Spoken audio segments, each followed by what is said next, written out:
औज़ुबिल्लाहिमिनश्शैतानिर्रजीम बिस्मिल्लाहिर्रहमानिर्रहीम। Hello viewers, कैसे हैं आप? मैं हूं अज़मत मुस्तफ़ा और आप देख रहे हैं हमारे यूट्यूब चैनल अज़मत व्लॉग। आज जिस टॉपिक के बारे में हम डिस्कस करने जा रहे हैं वो जी तलाक़ के मुताल्लिक़ जो है वो टॉपिक है। और टॉपिक ये है कि तलाक़ जो है वो उसको किस कानून के मुताबिक किस तरह तलाक़ देनी चाहिए कि तलाक़ जो है सिर्फ़ तलाक़ देना ही काफ़ी नहीं होता, कानून के मुताबिक तलाक़ का मुअस्सर होना ज़रूरी होता है। इसलिए आज की इस वीडियो में हम डिस्कस करेंगे कि तलाक़ और तलाक़ मुअस्सर होने में क्या फ़र्क है और तलाक़ जो है वो कानून के मुताबिक किस तरह देनी चाहिए ताकि आपकी तलाक़ का प्रोसेस जो है वो सही तरह पे वो मुकम्मल हो जाए। तो इससे पहले जिन लोगों ने अभी तक मेरा यूट्यूब चैनल सब्सक्राइब नहीं किया तो वो मेरा यूट्यूब चैनल सब्सक्राइब कर लें ताकि मेरी हर आने वाली वीडियो आप तक बआसानी पहुँच सके। अच्छा जी, बहुत एक अहम टॉपिक जो है आज हम डिस्कस करने जा रहे हैं कि आम लोगों को इन बातों का नहीं पता होता। हमने काफ़ी दफ़ा अदालतों में देखा है कि लोगों ने साल 2-2 साल 3-3 5-5 साल पहले जो है वो अपनी बीवी को तलाक़ दी होती है और बीवी जो है वो कोर्ट में आ जाती है ख़र्चा लेने के लिए या वो किसी भी अंदाज़ में वो क्लेम करती है कि मुझे जो अभी तलाक़ नहीं हुई, मैं इसी जो है वो आदमी की जो है वो बीवी हूँ, तो लिहाजा मुझे जो है वो जो भी हकूक़ हैं अगर वो ख़र्चे के लिए आती है तो वो ख़र्चा दिया जाए और अगर और कोई वो हकूक़ तलब करती है अपने शौहर से तो मुझे दिलाए जाएँ। तो इस अंदाज़ में हायर कोर्ट्स ने भी ये होल्ड किया है कि अगर जब तक तलाक़ मुअस्सर ना हो, शौहर का कहना ये होता है जी कि मैंने तलाक़ दे दी है, इवन इन तलाक़ इन राइटिंग भी होती है। तलाक़ वो जैसे तीनों तलाक़ें एक ही स्टाम्प पेपर पे लिख के दे देते हैं, वो इन राइटिंग तलाक़ भी उनके पास होती है। इसके बावजूद भी शौहर ये क्लेम करता है कि मैंने तलाक़ दे दी है, बीवी ये कहती है कि मुझे अभी तलाक़ नहीं हुई।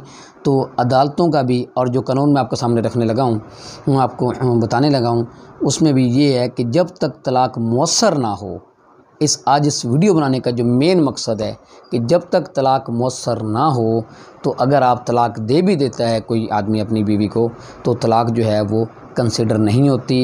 यही समझा जाता है कानून की नज़र में कि तलाक़ अभी मुअस्सर नहीं हुई। इसका मतलब ये है कि इस शौहर ने अभी जो तलाक़ अपनी बीवी को नहीं दी और वह बीवी तमाम हकूक़ जो है वो शौहर से हासिल कर सकती है जो कि वो तलाक़ देने से पहले जो है वो बतौर मियाँ बीवी ज़िंदगी बसर कर रहे थे और बीवी जो है जो हकूक़ तलाक़ से पहले ले सकती थी और जो वो तलाक़ शौहर कहता है जी कि मैंने तलाक़ दे दी है उसके बाद भी वो उससे मियाँ से ले सकती है।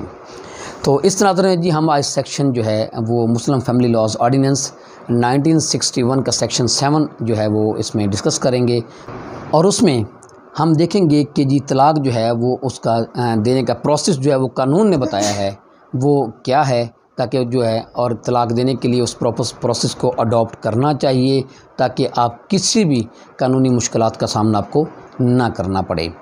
सबसे पहले हम देखते हैं जी कि सेक्शन 7 जो है उसके 6 पार्ट्स हैं।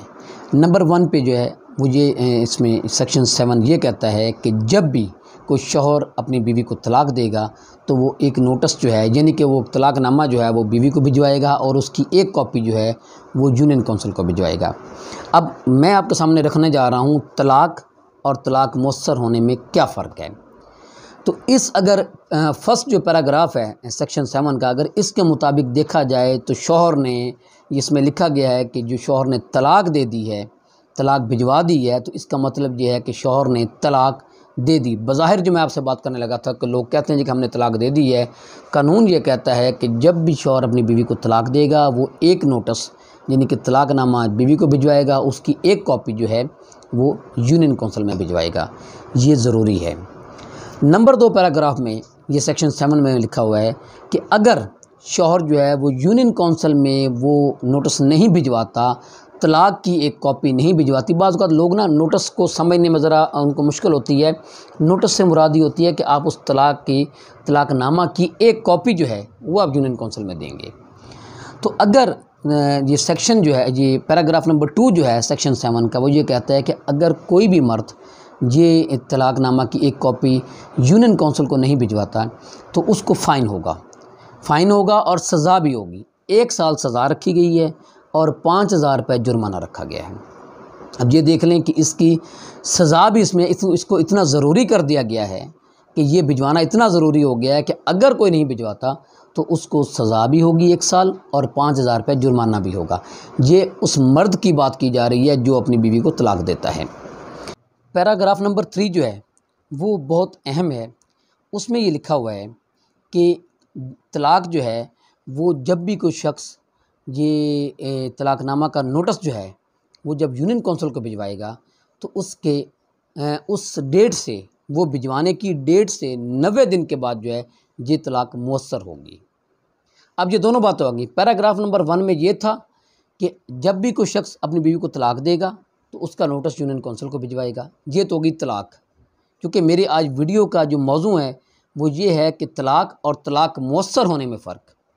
पैराग्राफ नंबर 1 में ये बात आ गई कि तलाक का नोटिस जो है वो बीवी को भी जब तलाक देगा उसका एक नोटिस, एक तलाकनामा उसको भिजवाएगा, उसकी कॉपी जो है वो यूनियन काउंसिल को भिजवाएगी। पैराग्राफ नंबर 3 में बताया जा रहा है कि वो तलाक मुअस्सर जो है उस वक्त होगी जब कोई शख्स उसकी कॉपी जो है यूनियन काउंसिल को भिजवाएगा, उस डेट से, उस भिजवाने की डेट से 90 दिन के बाद जो है वो तलाक मुअस्सर होगी। अब कानून में दोनों बातें आ गई। पैराग्राफ नंबर 1 में तलाक आ गई और पैराग्राफ नंबर 3 में तलाक का मुअस्सर होना आ गया। अब यानी कि ये बात आप क्लियर कर लें कि कानून के मुताबिक तलाक मुअस्सर होगी 90 दिन के बाद जब कोई शख्स नोटिस तलाक जो है वो यूनियन काउंसिल को भिजवाएगा उसके 90 दिन के बाद। अब ये बात क्लियर हो गई। अब मैं इसके बाद आपको इसके असरात बताऊंगा कि तलाक अगर मुअस्सर ना हो तो मैं, जैसे पहले ही मैंने डिस्कस किया है, इसलिए कानून में वाज़ेह कर दूं कि कानून में ये बात वाज़ेह तौर पे है कि आपकी तलाक मुअस्सर होगी और फिर जब आपकी तलाक मुअस्सर हो जाएगी तो फिर यूनियन काउंसिल, मसालती काउंसिल जो है वो आपको डिवोर्स रजिस्ट्रेशन सर्टिफिकेट जारी करेगा। और ये एक इतना अहम सर्टिफिकेट है कि इसके बगैर बहुत से मामलात जो है वो शौहर को भी दरपेश आ सकते हैं तलाक के बाद, और बीवी को भी जो है बहुत सी मुश्किलात का सामना करना पड़ सकता है अगर उसके पास तलाक होने के बावजूद तलाक मुअस्सर सर्टिफिकेट नहीं है। तो ये दोनों पार्टीज़ को, मियाँ को भी और बीवी को भी, बहुत से मसाइल का सामना करना पड़ सकता है। तो ये सेक्शन 7 जो है कि इसमें वाज़ेह तौर पे ये है कि सिर्फ तलाक देना काफ़ी नहीं है, इससे मुराद ये है। सेक्शन 7 के ये 2 जो हैं पैराग्राफ्स, नंबर 1 और नंबर 3, ये बहुत अहम हैं क्योंकि पैराग्राफ नंबर 1 में सिर्फ तलाक का नोटिस डील करता है। उससे आसान अल्फाज में आपको बता दूं कि जो लोग कहते हैं जी कि हमने तलाक दे दी, ये पैराग्राफ नंबर 1 में आता है कि जी जिन लोग तलाक दे देते हैं, स्टैम्प पेपर पर लिख के दे देते हैं, और वो अगर नहीं भी भिजवाते तो इससे मुराद ये है कि उन्होंने तलाक दे दी। पैराग्राफ नंबर 3 में ये है कि जो वो तलाक मुअस्सर उस वक्त होगी जब वो यूनियन काउंसिल भिजवाएगा और उसके 90 दिन के बाद तलाक मुअस्सर होगी। और इससे मुराद ये हुआ कि तलाक का नोटिस जो है वो यूनियन काउंसिल को भिजवाना ज़रूरी है। यूनियन काउंसिल की वो जो कार्रवाई जो करती है अपनी मसालियत की, वो करना होना ज़रूरी है। और उसके बाद जाके 90 दिन के बाद जाके यूनियन काउंसिल जो है वो सर्टिफिकेट जो है वो जारी करती है, और वो सर्टिफिकेट लेना ज़रूरी है। सर्टिफिकेट लेने के बाद आप कह सकते हैं, बीवी कह सकती है कि मुझे इस मर्द ने तलाक दे दी है, और मर्द कह सकता है कि मुझे जो है मैंने इस और अपनी बीवी को तलाक दे दी है अदरवाइज़। अब हम बात करते हैं, इनको हम पूरा कर लें पहले, कि नंबर 4 पैराग्राफ में है जी कि अगर ये जब सर्टिफिकेट जो है, जब तलाक का नोटिस जो है यूनियन काउंसिल को भिजवाया जाता है तो वो 1 महीने के अंदर अंदर जो है वो मसालती काउंसिल बनानी चाहिए। मसालती काउंसिल जो है वो अपना वो जो इस अंदाज़ में अपना काम करती है कि दोनों साइडों से वो नुमाइंदे जो है चुनती है, नुमाइंदों के बाद उनकी मसालत की कोशिश करती है। अगर मसालत हो जाए तो फिर ये तलाक जो है ये ख़त्म हो जाती है। औरत को बग़ैर हलाले के पहले मर्द के साथ रह सकती है, यानी कि तलाक होती नहीं है। अगर मसालत ना हो तो 90 दिन के बाद जो है वो तलाक मुअस्सर हो जाती है और तलाक मुकम्मल हो जाती है। तो इसलिए नंबर 4 जो पैराग्राफ है उसमें ये है कि मसालत काउंसिल जो है वो बनानी चाहिए 1 महीने के अंदर अंदर, और वो उसको अपनी कार्रवाई करनी चाहिए। पैराग्राफ नंबर 5 में है कि अगर कोई औरत प्रेग्नेंट है तो उसकी जो है वो तलाक जो है वो उसकी प्रेगनेंसी ख़त्म होने के बाद जो है वो, यानी कि उसकी डिलीवरी के बाद जो है वो उसकी तलाक जो मुअस्सर होगी। और पैराग्राफ नंबर 6 में है कि इसमें अगर तलाक के दौरान, जैसे मैंने पहले बताया, कि अगर मसालत हो जाती है तो औरत को किसी दूसरे मर्द के साथ शादी किए बगैर वो अपने पहले शौहर के साथ ही रह सकती है, यानी कि तलाक नहीं होती। ये था जी सेक्शन 7 जो है ये मुस्लिम फैमिली लॉज ऑर्डिनेंस 1961, जिसके तहत मैंने आपको बताया कि तलाक और तलाक मुअस्सर होने में क्या फ़र्क है। अब इसके असरात पे थोड़ा सा डिस्कस करते हैं। जैसा कि मैंने वीडियो के शुरू में आपको बताया कि इसके असरात ऐसे होते हैं कि अगर कोई शख्स ये कह भी दे कि जी मैंने अपनी बीवी को तलाक दे दी है और उसने ये यूनियन काउंसिल को नोटिस नहीं भिजवाया और यूनियन काउंसिल की कार्रवाई मुकम्मल नहीं हुई और उसको वो डिवोर्स रजिस्ट्रेशन सर्टिफिकेट नहीं मिला, तो इससे मुराद ये है कि उसने अपनी बीवी को तलाक नहीं दी। हायर कोर्ट्स के बहुत से फ़ैसले ऐसे हैं कि जैसे मैंने पहले बताया कि सालों साल जो है वो मियाँ क्लेम करता है कि मैंने अपनी बीवी को तलाक दे दी है, बीवी कहती है कि मुझे तलाक नहीं दी इसने। जो जब उसके सामने वो लाया जाता है अदालत के सामने वो तलाकनामा, तो वो सिर्फ जस्ट तलाकनामा होता है, वो तलाक डिवोर्स रजिस्ट्रेशन सर्टिफिकेट नहीं होता। अदालत सिर्फ डिवोर्स रजिस्ट्रेशन सर्टिफिकेट को मानती है, तलाकनामा को नहीं मानती। हम तलाक को डिस्कस कर रहे हैं कानून के हवाले से, शरीयत के हवाले से नहीं, ये बात आप ज़हन में रखिएगा। बहुत से सवालात उठते हैं कि अगर इस अंदाज़ में ये प्रोसीजर मुकम्मल करना ज़रूरी है, तो अगर कोई बंदा बग़ैर इस प्रोसीजर के तलाक दे दे तो वो उसका क्या स्टेटस होगा। क्योंकि हम इस वीडियो में सिर्फ डिस्कस कर रहे हैं तलाक कानूनी हवाले से। तो जो कानून कह रहा है मैं वो आपके सामने जो रख रहा हूँ कि कानूनी जो प्रोसीजर तलाक देने का क्या है और आपकी तलाक जाके फिर मुअस्सर होती है। बहुत से हमारे पास क्वेरीज भी आती हैं और बहुत से हम देखते भी हैं ऐसे हालात जिसमें लोग जो हैं वो कहते हैं जी कि हमने अपनी बीवियों को तलाक़ें दी हुई हैं, लेकिन कानून ऐसी तलाक़ों को नहीं मानता।